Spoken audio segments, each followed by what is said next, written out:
بچے خاموش رہیں، جب آپ کے سامنے کوئی بات کہی جائے تو آپ خاموش رہیں۔ ماشاءاللہ بہت سمجھدار ہیں آپ، اور جو باتیں آپ کے سامنے پیش کی جا رہی ہیں بہت قیمتی باتیں ہیں، یہ بہت کم آپ کو سننے کو ملے گا۔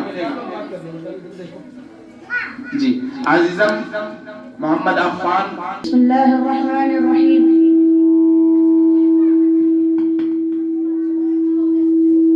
کتنی محبتوں سے پہلا سبق پڑھایا، میں کچھ نہ جانتا تھا سب کچھ مجھے سکھایا، پہنچا دیا فلک تک استاد نے یہاں سے، واقف نہ تھا ذرا بھی اتنے بڑے جہاں سے۔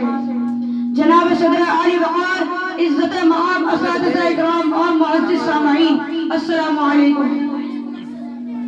آج میری تقریر کا عنوان ہے استاد کا احترام۔ جناب صدر عالی وقار، دنیا میں بہت کم لوگ خود سے آگے نکلتا دیکھ کر خوش ہوتے ہیں، ان میں ہمارے والدین کے بعد سرفہرست اساتذہ ہوتے ہیں جو چاہتے ہیں کہ ان کا شاگرد ان سے بھی زیادہ کامیاب ہو۔ جناب صدر عالی وقار، یہ دن دراصل ہمیں یہ بتاتا ہے کہ استاد کا احترام کیا ہوتا ہے۔ استاد کو معاشرت میں روحانی باپ کا درجہ حاصل ہے، کیونکہ استاد ہی ہمیں دنیا میں جینا اور رہنا سکھاتا ہے، کتابوں کا علم سمجھنے میں مدد دیتا ہے۔ گویا استاد کی تعریف اگر ان الفاظ میں کی جائے تو بھیجا نہ ہوگا۔ ایک استاد لوہے کو تپا کر کنگن بناتا ہے، پتھر کو تراش کر ہیرا بناتا ہے اور بنجر زمین کو سینچ کر کھلیان بناتا ہے۔ استاد ایک واجب الاحترام اور تعظیم و تربیت قابل تعظیم شخصیت ہے۔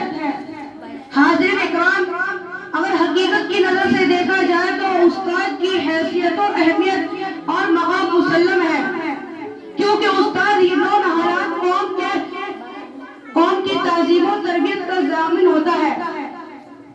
استاد ہی قوم کے نوجوانوں کو علم و فنوں سے آراستہ و پیراستہ ہے اور اسے اس قابل بناتا ہے کہ وہ ملک و قوم کی ذمہ داریوں سے عہد برا ہو سکے۔ ہمارے درسگاہ میں جو استاد ہوتے ہیں حقیقت میں یہی قوم کے معمار ہوتے ہیں۔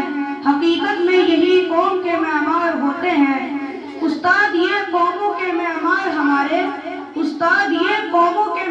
ہمارے، انہی سے ہے افراد ضیابار ہمارے۔ حاضرین اکرام، اگر کوئی یہ کہے کہ علم کتاب سے حاصل ہوتی ہے استاد سے نہیں، تو بے شک اس نے ناکامی کی پہلی سیڑھی پر قدم رکھا۔ حضرت علی کا فرمان ہے کہ جس نے مجھے ایک لفظ بھی سکھایا اس نے مجھے اپنا غلام بنایا۔ حاضرین اکرام، ایک وقت تھا جب طالب علم حصول تعلیم کی تلاش میں پیدل سفر کرتے تھے، اپنے گھر بار سے دور رہ کر اپنے پیاسے من کو سیراب کرتے تھے۔ استاد کے سامنے کچھ کہنا تو دور کنار کی نظر اٹھانے سے بھی گریز کرتے تھے۔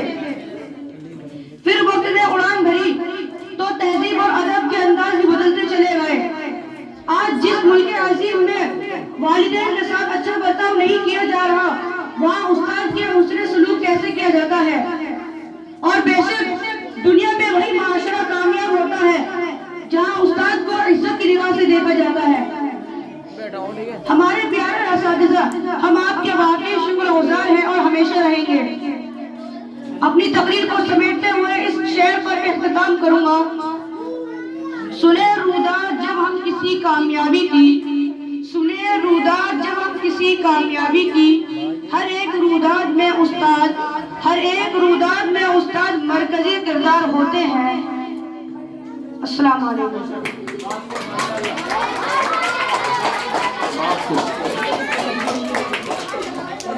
عزیزم عفان بن منور